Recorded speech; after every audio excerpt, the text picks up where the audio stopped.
Неважните патувања треба да се обесхрабрат, не само помеѓу земјите членки на Европската Унија, туку и внатре, во земјите, а истовремено важно е да се задржи функционирањето на единствениот европски пазар, односно работниците и стоката мораат непречено да ги преминуваат границите. Челниците на Европската Унија се сложни дека овие мерки ќе го спречат ширењето на коронавирусот, ќе се намали бројот на хоспитализирани, како и на смртни случаи. Nous sommes totalement convaincus que nous devons maintenir des frontières ouvertes pour garantir le bon fonctionnement du marché intérieur. Dans le même temps, nous sommes aussi convaincus que s'agissant des déplacements non essentiels, des restrictions doivent pouvoir être envisagées. Председателката на Европската комисија Урсула фон дер Лејен најавува воведување на нови категории на епидемиолошката карта на Европската Унија. Патниците од земјите со темно-црвена зона ќе мора да прават тест и да одат во задолжителен карантин. We propose that a newly introduced category of a dark red zone, would show that in this zone the virus is circulating at a very high level.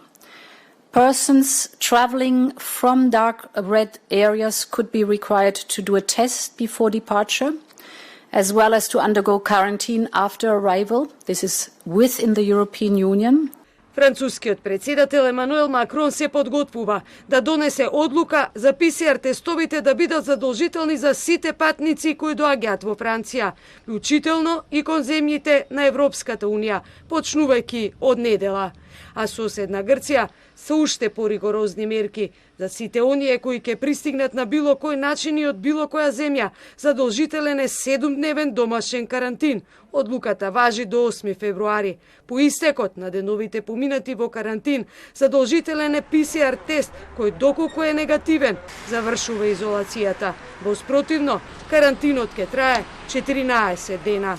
Во Португалија се затвораат градинките, училиштата и факултетите поради COVID-19. Со ваквата одлука на владата во Лисабон, околу 2 милиони ученици и студенти ќе останат во своите домови.